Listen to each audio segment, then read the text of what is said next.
Lugares assombrados no Brasil Parte 1. Em um país tão grande, repleto de histórias e lendas quanto o Brasil, o que não falta são lugares mal assombrados. De norte a sul, diversos locais com histórias assustadoras têm sido passadas de geração em geração. Alguns desses espaços são conhecidos por suas lendas e relatos de atividades paranormais. Endereços como cemitérios, prédios, casas antigas, presídios e até mesmo centros culturais fazem parte das histórias do folclore nacional. Há quem tenha curiosidade em visitar esses lugares para entender mais sobre, ou apenas para comprovar a veracidade dos lendários barulhos e vultos. E para você que não tem medo de assombrações, vem comigo nesse vídeo para conhecer os lugares mais assombrados espalhados pelo Brasil. Número 1. Edifício Joelma, São Paulo. Após um incêndio trágico em 1974, que resultou em dezenas de mortes, o edifício Joelma tornou-se um dos lugares mais assombrados do Brasil. A aparição de fantasmas e atividades paranormais, como vozes e figuras misteriosas pelos corredores do prédio foi o que o deixou ainda mais famoso após o acidente. As 13 almas milagrosas. 13 vítimas não identificadas do incêndio de 1974 foram enterradas lado a lado no cemitério São Pedro. Desde então, os túmulos são considerados um santuário de fé e lenda, e alguns atribuem milagres às almas. Zeladores e visitantes do cemitério teriam ouvido gritos vindos dos túmulos e jogado água nas covas. Volquimar. A jovem programadora de dados morreu no incêndio e, segundo a história, tentou se comunicar com a mãe após a morte. Chico Xavier psicografou uma carta de Volquimar para a mãe, dizendo que a moça estava bem. A história inspirou o filme 23º Andar, de 1979, estrelado por Beth Goulart.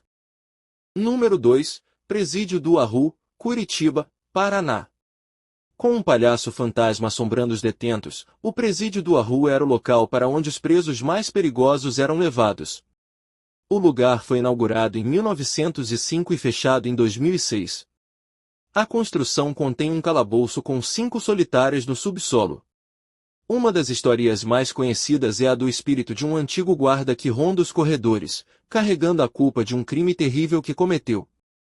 O guarda, cujo nome não é mencionado, era conhecido por ser cruel com os presos. Tratava todo mundo com desprezo, humilhava quem podia, e tinha um sorriso que congelava o sangue de qualquer um. Durante uma noite em uma inspeção de rotina, ele encontrou um prisioneiro tentando escapar. Enlouquecido, o guarda espancou o homem até a morte, e depois escondeu o corpo para ninguém descobrir. O pior é que ninguém nunca desconfiou de nada e o guarda continuou sua vida como se nada tivesse acontecido. Dizem que, de tempos em tempos, o fantasma desse guarda aparece vagando pelos corredores, carregando o peso da sua culpa. Os mais corajosos juram já ter visto a silhueta dele passando de fininho pelos corredores, com aquele sorriso macabro que ele tinha em vida. Número 3. Cruz do Patrão, Recife, Pernambuco.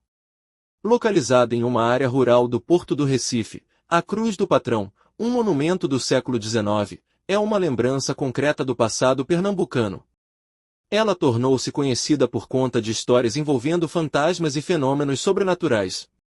Uma das histórias mais conhecidas da Cruz do Patrão no Recife tem um ar sombrio que arrepia até os mais corajosos.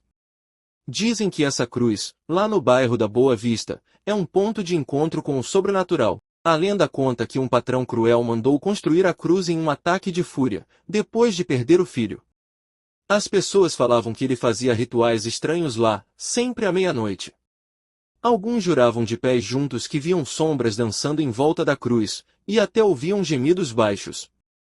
Com o tempo, o patrão morreu, mas a história dele ficou marcada no lugar.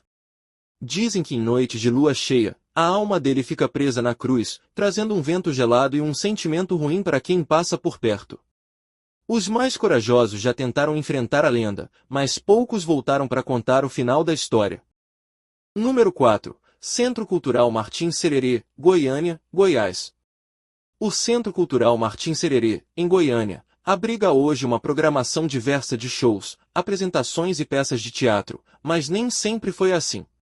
Durante a ditadura militar 1964 a 1985, presos foram afogados nas caixas d'água que existiam ali, e muitos locais garantem que suas almas insistem em permanecer no edifício.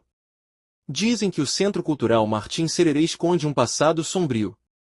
Durante a ditadura militar, o prédio abrigou um centro de tortura. Os gritos dos presos ecoavam pelos corredores, e o chão se encharcou de sangue.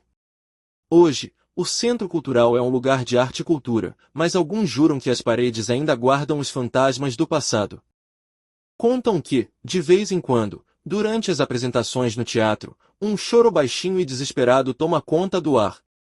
Um cheiro de ferrugem e sangue invade o lugar, e uma sensação de angústia paira sobre o público. Alguns já viram vultos nos camarins, sombras que se movem sozinhas e desaparecem sem deixar rastros. Será que os espíritos dos torturados ainda vagam pelo Centro Cultural, buscando justiça e paz? Número 5. Mina da Passagem, Mariana, Minas Gerais. Com mais de 120 metros de profundidade, essa antiga mina de ouro sofreu uma inundação subterrânea em 1936, que matou cerca de 17 funcionários. Ela foi desativada em 1954, porém, desde o acontecido, os visitantes e antigos funcionários dizem ouvir barulhos de sinos e correntes mesmo com a mina da passagem vazia. Dentre tantas histórias sinistras está uma das mais conhecidas. Dizem que lá embaixo, nas profundezas da terra, o ar fica pesado e carregado de umidade. Os lampiões mal iluminam os túneis escuros, e o som dos seus passos ecoa como se estivesse sendo seguido. Os mineiros mais antigos contam que, às vezes, dá para ouvir gemidos baixos vindo das paredes. Sombras se movem nos cantos, e um vento gelado sopra do nada. Alguns juram ter visto vultos nas galerias, homens com roupas de época, cobertos de poeira.